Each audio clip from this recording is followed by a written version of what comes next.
Shalom, salam sejahtera bagi kita semua. Semoga Bapak Ibu Saudara-saudari yang terkasih senantiasa dalam keadaan sehat dan dalam perlindungan Tuhan. Amin.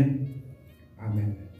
Baik, pada kesempatan ini saya kembali mengajak kita untuk bermenung dari bacaan Injil hari ini yang diambil dari Matius bab 6 ayat 7 sampai dengan ayat 15. Baik, saudara-saudari, bacaan Injil ini berbicara tentang doa Bapa kami yang secara langsung kita tahu diajarkan oleh Yesus kepada para murid-muridnya. Ketika seorang dari ke-12 muridnya bertanya, "Tuhan, ajarilah kami berdoa." Maka pada waktu itu Yesus langsung memberikan atau langsung mengajari mereka berdoa dengan memberikan satu model doa. Dan kemudian itu tercatat, terkafir dalam kitab suci, lalu oleh gereja dinyatakan sebagai doa dasar dalam gereja, terutama dalam gereja Katolik. Tetapi juga dalam gereja Protestan mereka tetap mendoakan doa yang sama, doa Bapa kami. Baik, saudara-saudari yang terkasih di dalam nama Tuhan kita Yesus Kristus, apa yang dikatakan Yesus sebelum memberikan doa ini? Yang dikatakan Yesus kepada muridnya yang bertanya dan juga tentunya kepada semua orang yang mendengarkan Yesus berbicara pada waktu itu, mengatakan terlebih dahulu seperti ini. Kalau kamu berdoa, janganlah kamu berdoa dengan bertele-tele, dengan kata-kata yang panjang-panjang, simpang siur ke sana kemari. Seperti mereka di sini kita tahu ya, siapa yang menjadi ya lawan atau kawan berdebat Yesus, atau orang-orang yang dikritik oleh Yesus pada waktu itu, yang ternyata mereka berdoa dengan sangat panjang-panjang, bertele-tele, dan ditambah lagi di depan orang banyak. Dan ya, ini dikritik oleh Yesus. Tidak perlu seperti itu, katanya. Kita cukup berdoa, tidak perlu seperti itu, katanya. Sebab Allah Bapa yang ada di surga itu sesungguhnya sudah mengetahui apa yang kita butuhkan di dalam realitas hidup kita setiap hari. Allah Bapa sudah mengetahui apa yang kita inginkan di dalam hidup kita. Itu jelas dikatakan Yesus di dalam bacaan ini, bacaan Injil yang kita renungkan itu. Maka kalau kamu berdoa, hendaknya kamu berdoa doa ini, katanya. Itulah yang dikatakan Yesus nanti, doa Bapa kami. Saudara-saudari yang baik, kita tentunya sudah tahu apa makna berdoa dan bagaimana kita berdoa. Ya. Ada banyak metode yang diajarkan oleh para guru agama kita di waktu kita masih sekolah minggu, dan yang kita temukan secara pribadi tentunya sebagai orang beriman. Dan itu semua bisa kita pakai, kita gunakan untuk ya berdoa atau berdevosi dengan kenyamanan kita masing-masing. Ada orang yang berdoa persis seperti yang diajarkan oleh gereja, dengan devosi-devosinya atau dengan doa-doa dasarnya yang sudah memang dihafal dengan baik. Namun, apakah hafalan itu sudah menyatu di dalam hati kita sehingga ketika kita mengungkapkannya, mendoakannya, sungguh-sungguh terungkap dari hati yang terdalam, atau hanya sebuah hafalan belaka yang tinggal di dalam otak kita, memori kita. Nah, apabila kita berdoa seperti itu, maka doa kita itu nanti terasa berjalan atau berlalu begitu saja. Doa kita itu kering, doa kita itu terasa sebagai formalitas saja, tanpa ada penghayatan, tanpa ada rasa, tanpa ada relasi kedekatan yang sangat intim dengan Tuhan. Padahal dalam berdoa itu kita berbicara, bercakap-cakap, atau bersharinglah, kita katakan berkeluh kesah dengan Allah Bapa, dengan Tuhan. Baik itu nadanya bersyukur, baik itu nadanya seperti yang saya katakan curhat dengan Allah Bapa, baik itu nadanya memohon atau permohonan. Itu semua kita lakukan dengan komunikasi karena relasi kita dengan Allah Bapa. Nah, standar adalah mendoakan doa yang diajarkan oleh gereja kita.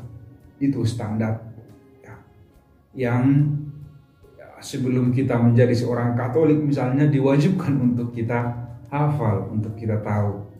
Maksudnya supaya itulah doa dasar kita ketika kita misalnya tidak mampu untuk berdoa dengan secara lisan atau langsung kepada Allah Bapa dengan kata-kata kita sendiri sesuai dengan perasaan, pengalaman, penghayatan kita masing-masing. Maka disediakan oleh gereja doa-doa yang sifatnya sudah normatif, tertulis, dan itu bisa kita pakai ketika kita berdoa. Kalau saya tetap berdoa secara apa yang telah diajarkan oleh gereja, doa Bapa Kami, kemuliaan, salam Maria, lalu kemudian syahadat itu, kemudian sakramen-sakramen itu kita hayati dengan baik. Namun dalam kesendirian saya, dalam keheningan pribadi saya itu kerap berdoa dengan sangat manja kepada Yesus atau kepada Allah Bapa, atau dengan kebersamaan dengan Bunda Maria. Mengapa saya sangat manja? Karena sesuai dengan yang saya alami, bahwa Allah itu sangat baik kepada saya. Sungguh besar cintanya kepada saya.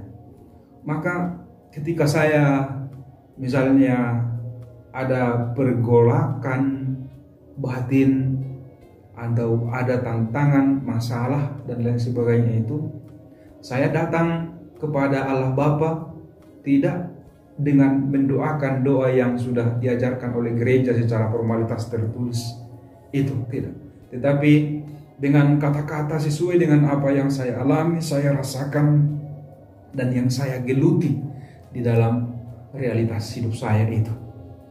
Maka rasanya, nadanya sangat manja. Maka saya sering bermanja-manja di hadapan Tuhan, di hadapan Allah Bapa. Nah,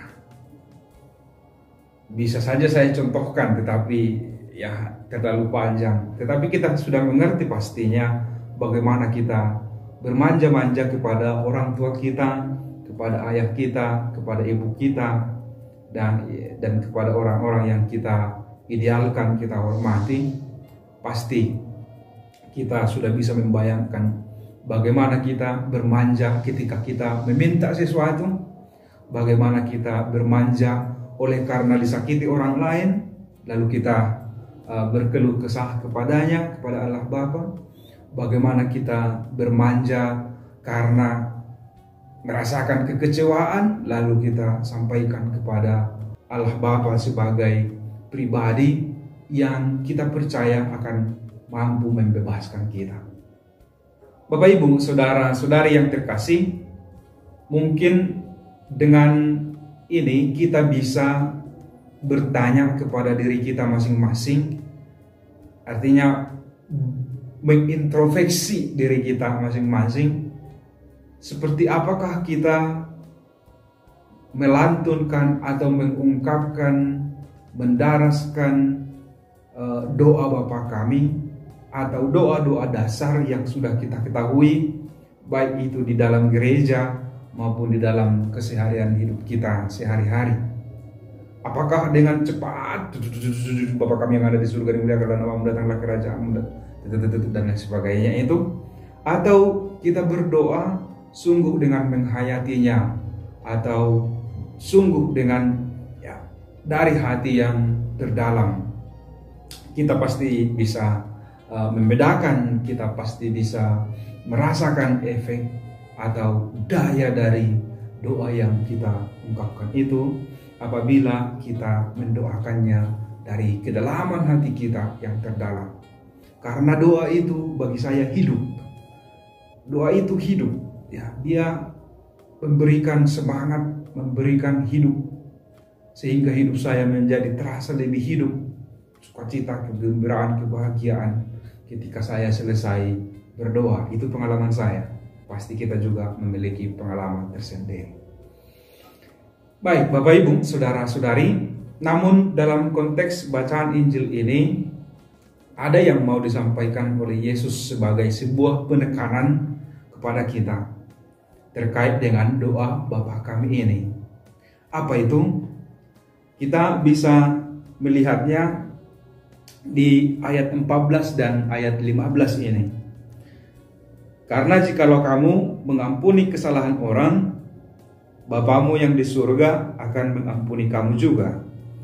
Tetapi jikalau kamu tidak mengampuni orang, Bapamu juga tidak akan mengampuni kesalahanmu. Nah, ini sebuah titik di mana ketika kita berdoa memang harus dipastikan bahwa kita sudah mengampuni atau memaafkan siapapun saja yang menyakiti hati kita. Artinya kita tidak menyimpan sebuah dendam terhadap sesama kita yang menyakiti kita. Karena ciri khas dari orang Kristen, ciri khas dari murid Kristus itu, ciri khas dari orang Katolik itu mau mengampuni dan berdoa bagi orang yang menyakiti dia, mengasihi orang itu. Artinya tidak menyimpan dendam, artinya cinta kasih. Itulah yang namanya hukum cinta kasih. Jadi yang jahat tidak dibalas dengan yang jahat, tetapi yang jahat dibalas dengan kebaikan. Nah, saudara-saudari, terkait dengan pengampunan terhadap sesama itu tadi, itu memberi efek lanjutan kepada kita. Jadi kalau kita sudah mengampuni orang yang berbuat salah kepada kita, maka Allah pun akan mengampuni kesalahan kita. Tetapi kalau kita tidak mengampuni kesalahan orang yang berbuat salah kepada kita, kita mau jungkir balik pun meminta pengampunan dari Tuhan Allah Bapa, menurut teks ini tidak akan diberikan pengampunan. Karena sangat jelas dikatakan dalam ayat 15, tetapi jikalau kamu tidak mengampuni orang, Bapamu juga tidak akan mengampuni kesalahanmu. Artinya sangat tegas dikatakannya di sini. Maka saudara-saudari yang terkasih, pengampunan itu ternyata harus total. Atau cinta kasih itu ternyata harus total. Di mana kita harus sungguh-sungguh dimurnikan, dibersihkan tanpa ada rasa menyimpan dendam dan sakit hati, baik terhadap orang lain ataupun orang lain terhadap kita. Itulah saudara-saudari yang menjadi rahasia dari doa Bapa kami ini. Meskipun memang terasa dia singkat, tetapi sudah mencakup semua, mencakup seluruh apa yang dibutuhkan di dalam hidup manusia, baik kebutuhan fisik maupun kebutuhan spiritual, juga termasuk kebutuhan relasional terhadap yang lain. Itulah saling mengampuni. Kalau itu bisa kita aplikasikan, maka relasi kita akan sejuk, enak, akan berbahagia dan bersukacita di dalam menjalaninya. Maka Bapak Ibu, saudara-saudari yang terkasih, inti dari permenungan kita pada saat ini adalah marilah kita berdoa dengan setulus hati dari kedalaman jiwa kita yang terdalam, ketulusan hati kita yang terdalam, tanpa harus bertele-tele, berpanjang-panjang, tetapi singkat, padat, jelas dari ketulusan hati dan dari kedalaman jiwa kita. Sebab Allah Bapa telah tahu sesungguhnya apa yang kita butuhkan. Tetapi sebelum kita masuk ke situ, kita harus terlebih dahulu memberikan pengampunan, maaf kepada sesama, tanpa menyimpan rasa sakit hati dan dendam atas apa yang diperlakukan oleh sesama kita kepada kita. Walaupun itu berat, tetapi apabila kita mulai, pasti bisa. Kita pasti mampu untuk melakukannya. Amin. Amin. Baik, semoga Bapak Ibu saudara-saudari selalu dan senantiasa setiap hari mencondongkan diri kepada kebaikan, kebenaran, dan ajaran-ajaran atau nilai-nilai Injili yang telah diberikan oleh Yesus kepada kita, sehingga kita semakin merasakan sukacita, merasakan kegembiraan, dan kehadiran kita di tengah-tengah dunia ini menjadi berguna, bermanfaat untuk sesama kita dan terutama untuk gereja. Tuhan memberkati, melindungi, menguatkan, memampukan kita untuk berbuat baik, berlomba berbuat baik kepada sesama sekarang dan selama-lamanya. Amin.